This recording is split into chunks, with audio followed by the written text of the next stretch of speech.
Bonjour à tous, bienvenue sur un nouvel opus de ma chaîne YouTube, un nouveau chapitre concernant l'eau alcaline ionisée. Aujourd'hui, on va parler notamment de tout l'ensemble des liquides liés à l'eau dans le corps. Vous allez voir, je vous ai vraiment trouvé un schéma tout à fait passionnant qui va vous révéler à quel point la quantité d'eau que j'ai dans le corps est considérable. Alors, je vous rappelle, cette chaîne YouTube ne fait aucune allégation médicale. L'eau alcaline ionisée ne se substitue à aucun traitement quel qu'il soit. Si vous êtes malade, c'est un professionnel de santé qu'il faut rencontrer qui lui seul pourra aujourd'hui poser un diagnostic et vous proposer un traitement adéquat. L'idée ici, c'est de simplement vous faire prendre conscience de l'importance d'une bonne hydratation, car je vous le rappelle, 99,99% de vos cellules sont composées d'eau et à ce titre, évidemment, eh bien, cette eau joue un rôle crucial et prépondérant. Je produis 2 capsules par semaine, une le mercredi, une le dimanche. Et je vous invite via la page d'accueil de ma chaîne YouTube qui apparaît ici à pouvoir me contacter, prendre un rendez-vous pour simplement aujourd'hui me poser des questions sur l'utilisation de votre ioniseur, sur les différents pH, mais peut-être également me parler d'une autre thématique que je n'aurais pas évoquée sur cette chaîne. Et je vous invite également à découvrir une deuxième thématique cruciale, majeure de santé préventive qui est notre exposition aux ondes électromagnétiques haute fréquence. Véritable sujet de société aujourd'hui, véritable problème pour aujourd'hui nos enfants, nous adultes également, parce que nous sommes bombardés littéralement par les systèmes sans fil dans nos maisons. Et à ce titre, ceci impacte véritablement notre santé. Je vous invite à découvrir cela via une conférence de 40 minutes. Et je vous remets ici le visuel de ma chaîne YouTube sur lequel vous pourrez prendre rendez-vous pour simplement avoir une conférence et pouvoir découvrir cette solution brevetée. Aujourd'hui, je vais vous présenter véritablement quelque chose d'extrêmement intéressant dont je n'avais pas forcément pris le temps de réfléchir. Et vous allez le voir, c'est véritablement quelque chose qui va peut-être une découverte pour vous. Voir à quel point aujourd'hui la quantité d'eau que vous buvez va véritablement impacter votre niveau d'énergie, votre santé globalement et votre métabolisme. Il faut savoir que ce qui est dit dans cette étude que j'ai trouvée, c'est qu'une personne sédentaire, eh bien, le changement d'eau quotidien, il est d'environ 2,5 litres. Vous êtes censé boire globalement, on va dire, 1,5 litre d'eau tous les jours, complété par 1 litre qu'on devrait normalement consommer via les fruits et légumes, pour peu évidemment que vous mangiez cette quantité de fruits et légumes tous les jours, ce qui n'est absolument pas le cas d'un grand nombre de gens aujourd'hui. Mais en tout cas, d'un point de vue purement académique, c'est comme ça que ça devrait se passer. Et là où ça devient extrêmement intéressant, c'est qu'en réalité, écoutez bien, les liquides qui circulent réellement dans votre corps, eh bien écoutez, vous savez combien ils sont? Ils sont d'environ 9 litres. Et là, véritablement, j'ai été extrêmement surpris de cette information. Vous vous rendez compte qu'aujourd'hui, vous imaginez qu'aujourd'hui, c'est à peu près une dizaine de litres quotidiennement qui sont en train finalement dans votre corps d'être générés, de fonctionner. Alors toute cette mécanique très bien huilée qui fonctionne minute après minute, seconde après seconde et qui gère effectivement un grand nombre de processus métaboliques. Alors il faut savoir que la quantité d'eau donc à réapprovisionner, elle varie vraiment en fonction des individus, des caractéristiques individuelles. Nous sommes, je vous le rappelle, d'espèces uniques et à ce titre, effectivement, bien, nous sommes tous finalement très différents. Mais d'une manière générale, en fonction bien sûr de l'intensité, de la quantité de travail musculaire et surtout en fonction des conditions climatiques, l'eau corporelle représente environ, écoutez bien, 60% du poids corporel chez un adulte. Donc si aujourd'hui vous pesez 80 kg, eh bien dites-vous que 48 litres d'eau, c'est aujourd'hui ce que votre corps finalement pourrait être composé si on faisait un schéma. La quantité d'eau cellulaire, donc ce qu'on appelle intracellular water en anglais, ICW, s'élève à 2 tiers de l'eau corporelle, environ 66%, donc c'est 60%. Tandis que la teneur en eau extracellulaire, donc qui s'appelle ECW, extracellular water, s'élève à 1 tiers de l'eau corporelle totale, ou 35%. Donc vous voyez qu'aujourd'hui, quand je vous disais tout à l'heure qu'aujourd'hui 99,49% de l'eau sont dans votre cellule, bien, vous en avez la preuve aujourd'hui puisqu'on vient de. Ensuite, il faut savoir que le plasma sanguin, il représente 20 à 25% de l'eau extracellulaire. Donc c'est-à-dire que le flot de notre sang, bien effectivement, donc, qui est bien sûr en dehors de notre cellule, puisque c'est lui qui va permettre d'irriguer tous les organes, bien, sachant que les 75% restants, ils appartiennent toujours au compartiment interstitiel de l'eau extracellulaire. Donc encore une fois, c'est donc tous les systèmes périphériques.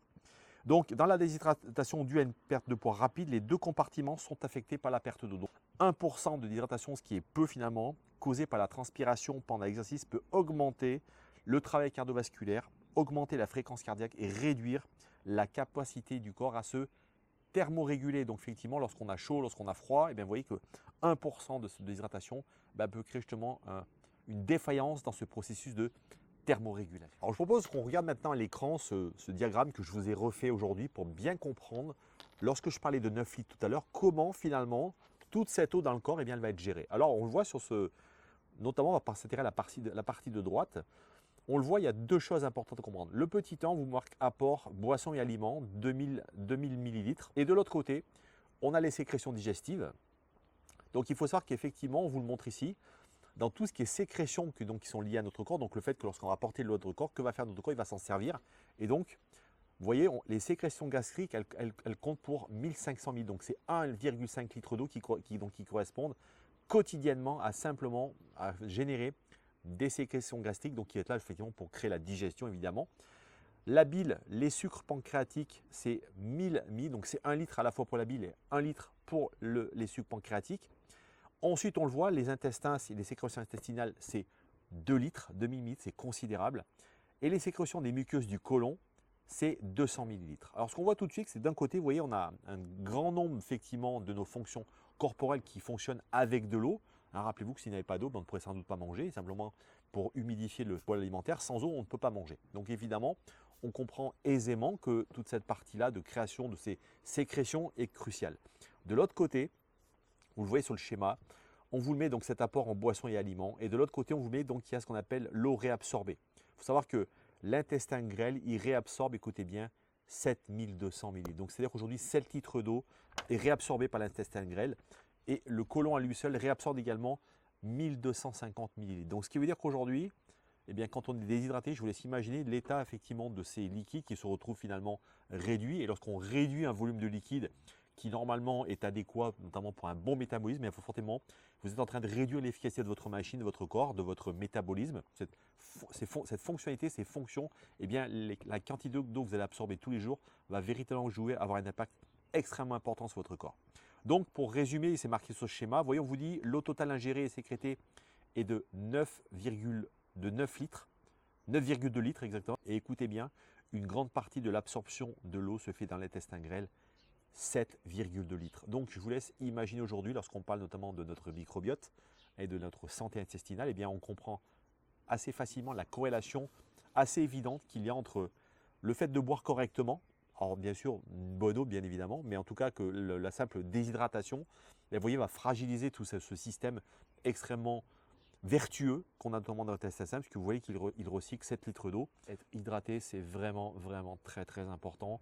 Vous le savez, la thématique de cette chaîne, c'est bien sûr le canyonisé, mais au-delà de tout ça, je vous le rappelle qu'aujourd'hui, boire de l'eau toute la journée, véritablement, et là vous le comprenez davantage avec ce graphique, rappelez-vous que c'est plus de 9 litres tous les jours qui sont utilisés dans votre corps, c'est considérable.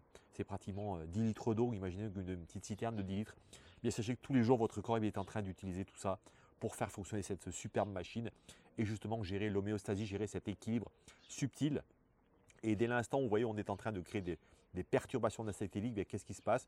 Eh bien, nous devenons déséquilibrés et nous générons effectivement différents problèmes de la constipation, des maux de tête, des maux de ventre. Beaucoup de choses que vous connaissez déjà. L'eau canyonisée est véritablement le combo parfait parce que cette eau de très bonne qualité va répondre justement à notre besoin déjà d'une bonne hydratation, renforcée sur le plan de tous nos organes, notamment sur toute la création de ces sucs dont on a besoin dans notre corps pour justement gérer tous ces mécanismes métaboliques. Mais également, je l'ai souvent dit dans des capsules, on a des études qui démontrent qu'aujourd'hui que l'eau alcalinisée par son pouvoir réducteur, antioxydant, eh bien, a une importance cruciale sur le microbiote. Je vous remettrai ici d'ailleurs une capsule que j'ai fait sur le sujet, à quel point notre microbiote a vraiment besoin de développer des bifidobactéries anaérobies, donc avec une eau tout à fait spécifique qui va véritablement aider notre microbiote à être en bien meilleure santé. Alors, je vous le rappelle, l'eau alcalinisée, c'est 3 propriétés. La première, c'est une eau alcaline qui, comme un buvard, va tamponner l'excès d'acide de votre corps et renforcer le niveau de votre tampon alcalin. La deuxième, c'est une eau antioxydante, anti-rouille qui va empêcher à la fois la rouille cellulaire, mais la rouille également de votre peau. Et la troisième, c'est une eau hexagonale, microstructurée qui va véritablement permettre de renforcer l'efficience de l'hydratation, une meilleure assimilation des minéraux et des nutriments, mais surtout également une meilleure chélation, un meilleur nettoyage cellulaire. Je vous dis à très bientôt, prenez soin de vous.